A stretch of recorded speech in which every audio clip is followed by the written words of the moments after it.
The mind is a fragile thing. Takes only the slightest tap to tip it in the wrong direction.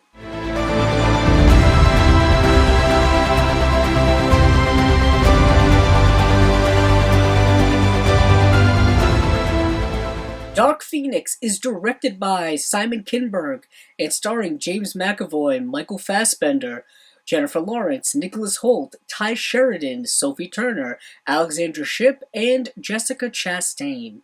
Before I go any further, I just want to say there will not be any plot spoilers in this review. This is the newest film in the X-Men franchise, and unfortunately probably the last in the X-Men franchise, at least when it comes to the films that were made at 20th Century Fox. This has been a franchise that has gone on for 19 years, starting way back in the year 2000 with the original X-Men film and running up all the way until 2019. This film centers around the characters that we've come to know from X-Men First Class, from Days of Future Past, from Apocalypse, and now Dark Phoenix. The new X-Men team is comprised of some of the young characters as well as a couple of the veterans that we've known from the past, and it is now 1992, so this film takes place about 9 years after the events in X-Men Apocalypse. And while this team is on a mission in space, Jean Grey absorbs this Phoenix entity, and now she cannot control her powers and is up to the X-Men team to try to save her, to try to stop her, but there's also an outside alien force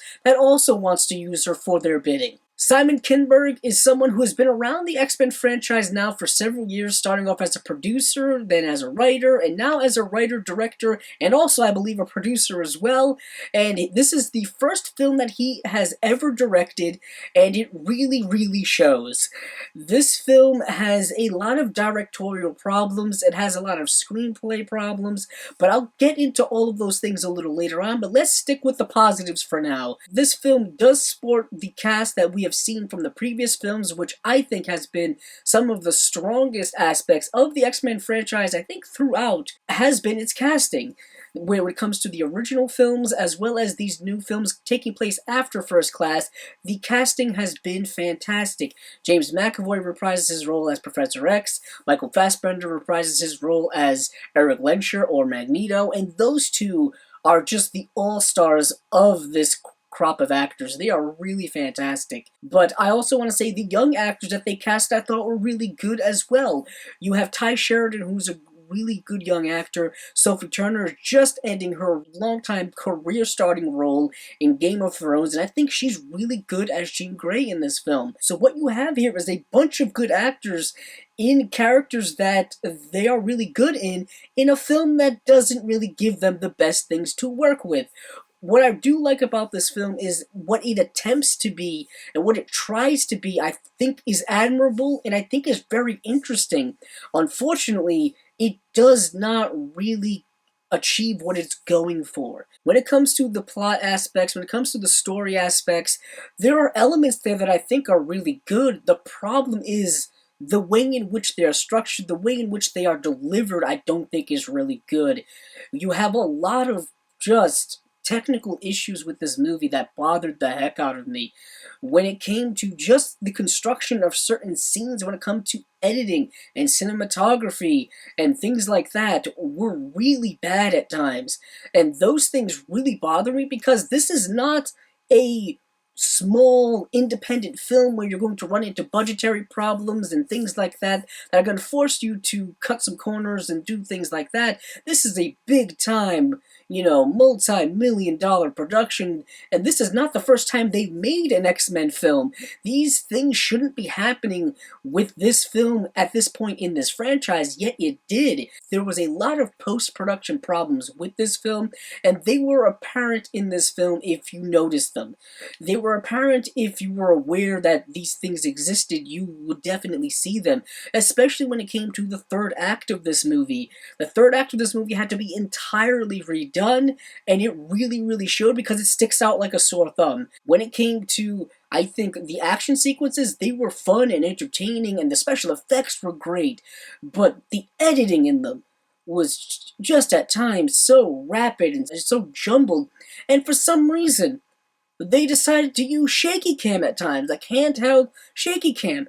You don't need to do that in this type of movie.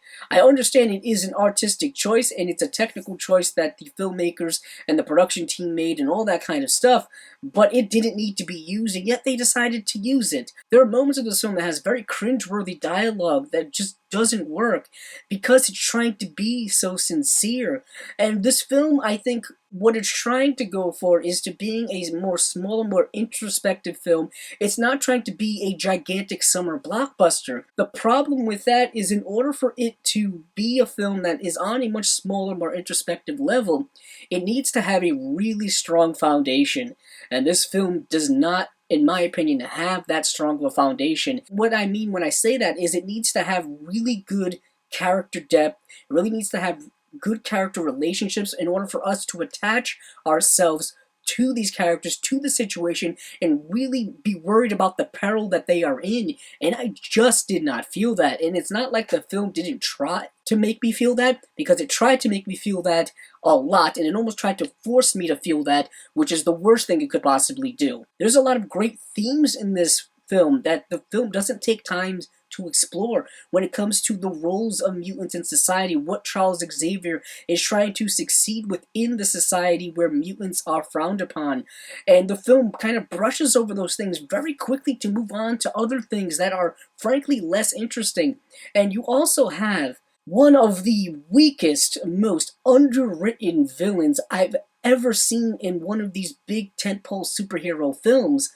And you have an actress in Jessica Chastain whose talents are just wasted. It feels like her character stuff and all the plot stuff that had to do with her character and her people and what they were trying to do in this movie was cut down to the bare minimum. There's a lot of post-production things that are coming out now that really paint a much clearer picture at why this film is the way it is. But when it comes to other themes in this film that I really like is within the character of Jean Grey. She's going on a very difficult character story, a very dramatic one that is really introspective and really should have a lot of depth, should have a lot of meaning, but it just comes across as being rather hollow to me. So with all of that being said, I'm going to give this film a score of 2.8 out of 5 stars.